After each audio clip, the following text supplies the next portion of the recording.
tak ada, Aminah tak ada, Abdul Muttalib tak ada. Lalu kemudian di rumah Abu Thalib. Abu Thalib yang paling susah di antara paman-pamannya itu. Abu Thalib itu yang paling banyak anaknya.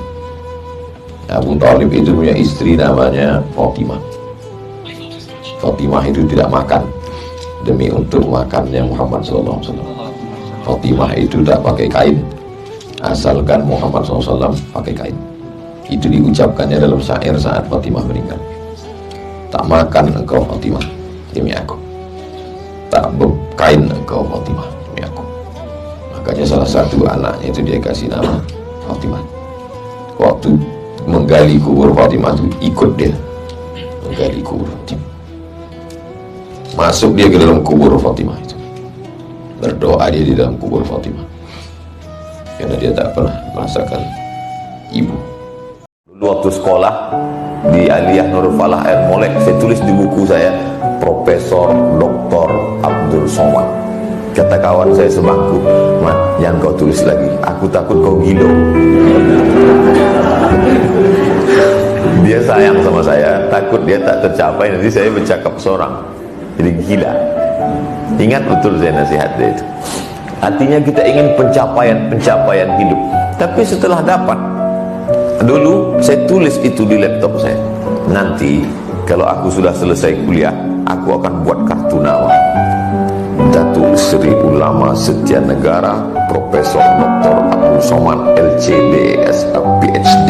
Kartunya mesti lebih panjang dari kartu orang lain. Sampai sekarang saya belum punya kartu nama. Ternyata dia menjadi bahagia, menjadi indah ketika dibayangkan.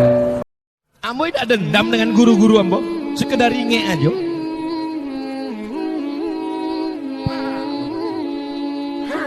Rambut asal panjang, dulu di sekolah tak boleh rambut kau panjang, asal panjang lebih ditarik.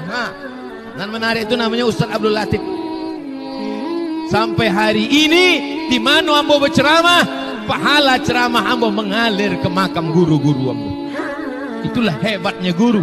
Oleh sebab itu guru-guru, jangan kalian berkecil hati. Walaupun kalian diejek dan dicaci, kalian mungkin diremeh-temehkan, disepelekan, pahala anak-anak ini mengalir ke makam kalian. Wahai pejabat, wahai pegawai, wahai orang hebat, belum tentu mengalir kepada kalian. Tapi orang-orang yang mengajar, siapa yang paling mulia di antara kita ini?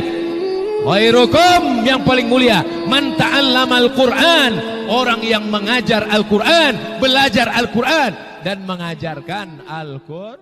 Apakah jodoh itu takdir juga yang akan datang sendiri ketika telah sampai waktunya? Akan harus ada usaha untuk menjemputnya. Sudah tertulis di Lauhil Mahfuz 50.000 sanah, 50.000 tahun yang lalu sudah tertulis di Lauhil Mahfuz bahwa saya pagi ini dapat minum 1 gelas.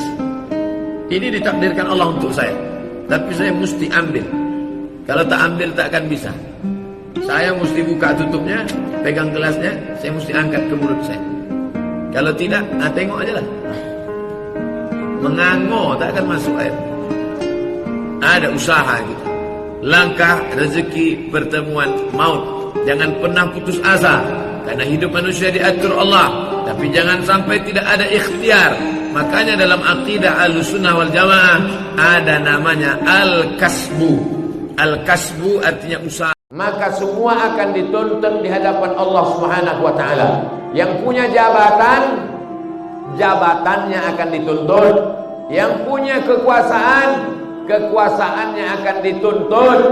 Yang punya mulut, ustaz-ustaz yang mau bersuara, diam dia melihat kebatilan, maka dia, kata Imam Abu Ali Ad-Daqqaq, as-sakitu 'anil haq, orang yang diam melihat kebenaran diambil, diinjak-injak, syaitanun akhras, mereka adalah setan bisu. Walaupun dia ustaz, walaupun dia ulama, diam dia melihat kebenaran, dipijak-pijak orang, maka dia setan bisu. Setuju apa tak setuju? Terserah mau setuju tak setuju, bukan urusan saya. Saya menyampaikan aja.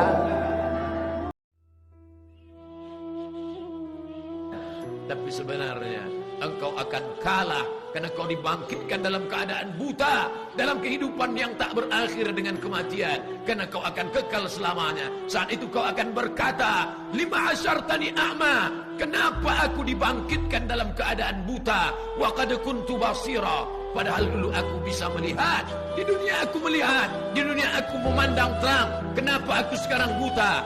Laqad atatka ayatuna fasnasitaha. Dulu ayat-ayat kami datang, Al-Quran dibacakan kepadamu, hadis-hadis Nabi diperdengarkan kepadamu, alim ulama menyampaikan yang hak, tapi kau menyepelekan mereka. Dengan hartamu, dengan kuasamu, dengan uangmu, semua dapat kau beli. Kau menang dalam pandangan mereka. Hari ini engkau dibangkitkan dalam keadaan hina. Engkau adalah orang yang kalah. Inilah kehidupan yang sebenarnya. Pak Ustadz, batal nggak sholat orang yang bergerak 3 kali berturut-turut? Kalau gerakannya itu lighairi hajat, tidak ada hajat, batal. Tapi kalau ada hajat, tak batal. Mana contoh hajat? Allahu Akbar, uqtulul aswadaini fi shalah, bunuhlah 2 yang hitam meskipun engkau sedang sholat. Lewat ular, dia pukul. Itu nggak mesti sekali lari lah ular. Yang kedua, misalnya outbound nih ke bukit, tiba-tiba nggak ada angin, nggak ada hujan, sholat dia di depan ada kolam, tiba-tiba datang orang buta, maka saat itu dia boleh melangkahkan kakinya, dia tarik orang buta itu dilewatkan, tapi jangan ngomong, jangan sini lagi ya Pak ya. Tapi kalau yang tidak ada hajat, maka batal, namanya harakah ajnabi. Bagaimana sholat ini khusyuk Pak Ustadz? 5. Yang pertama, ketika berwudu khusyuk. Makanya ketika berwudu itu jangan bercakap. Lalu dari tempat wudu ke tempat sholat tak boleh tasbih. Tasbih menggerak-gerakkan. Wah, kerotak. Tak boleh. Tasbih tak boleh. Yang boleh tasbih. Subhanallah. Subhanallah. Makanya kalau ada ngajak-ngajak ngobrol tak usah. Gimana kabar?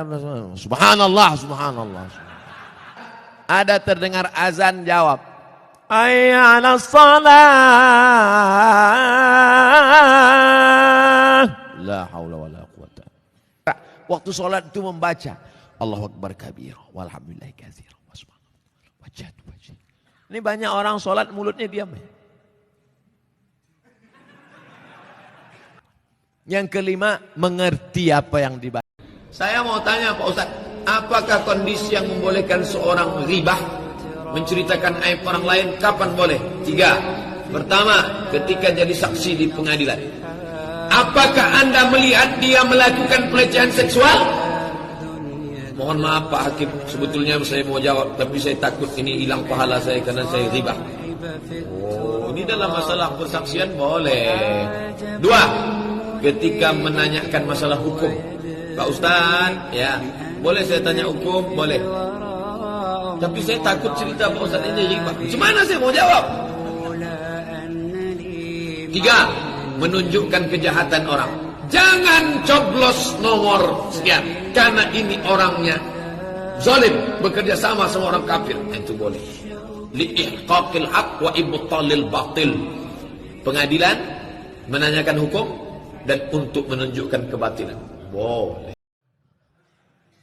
Bagaimana sholat ini khusyuk Pak Ustadz? 5. Yang pertama, ketika berwudu khusyuk. Makanya ketika berwudu itu jangan bercakap. Lalu dari tempat wudu ke tempat sholat tak boleh tasbih. Tasbih menggerak-gerakkan. Wah, kerotak. Tak boleh. Tasbih tak boleh. Yang boleh tasbih. Subhanallah. Subhanallah. Makanya kalau ada ngajak-ngajak ngobrol tak usah. Gimana kabar? Subhanallah. Subhanallah. Ada terdengar azan, jawab, hayya 'alas shalah. La haula wala quwata. Waktu sholat itu membaca Allahu Akbar kabir walhamdulillahi katsir wa subhanallah wajhatu wajhi. Ini banyak orang sholat mulutnya diam. Yang kelima, mengerti apa yang dibaca. Saya menikah 1 tahun yang lalu. Istri saya selalu menuntut saya membersamainya. Saya kerja dibatasi, saya berteman dibatasi, bahkan dia marah ketika saya jenguk. dan bantu orang tua saya di kampung. Apakah istri saya ini zalim, Ustaz? Dia tak zalim, bapak aja penakut. Apa yang harus saya sampaikan ke istri saya, Pak Ustaz? Suruh dia ngaji, suruh dia ikut pengajian. Ibu-ibu pergi surau di musola habis asar, pesankan ke Ustaz pengajian tentang hak-hak suami istri. Mungkin bapak tak berani menyampaikannya, nanti Ustaz menyampaikan dia. La kuntu amiran ahadan ayyasjuda ala ahadin. Seandainya aku memerintahkan manusia boleh sujud manusia kepada manusia, pastilah ku perintahkan kau para istri sujud kepada suami. Apa hukum daging biawak di daerah kita sama dengan biawak Arab? Tak sama. Biawak yang di Arab itu namanya bob. Bob itu makanannya rumput, lumut. Sedangkan tempat kita biawak itu makanannya bangkai. Nanti Bapak Ibu kalau ke Mesir singgah di pasar Sayyidah Aisyah, ada namanya pasar bob. Bob itu pelan macam iguana. Kalau dipotong maghrib, subuh besok baru mati. Mau manjat dia klinik. Dipotong-potong, diracik-racik, dimasak, disup. Nanti keluar minyaknya. Minyaknya itu ditampung, masukkan ke botol. Obat kuat. Ustaz kok tahu? Banyak orang menjual. Tapi saya tak pernah jualan itu.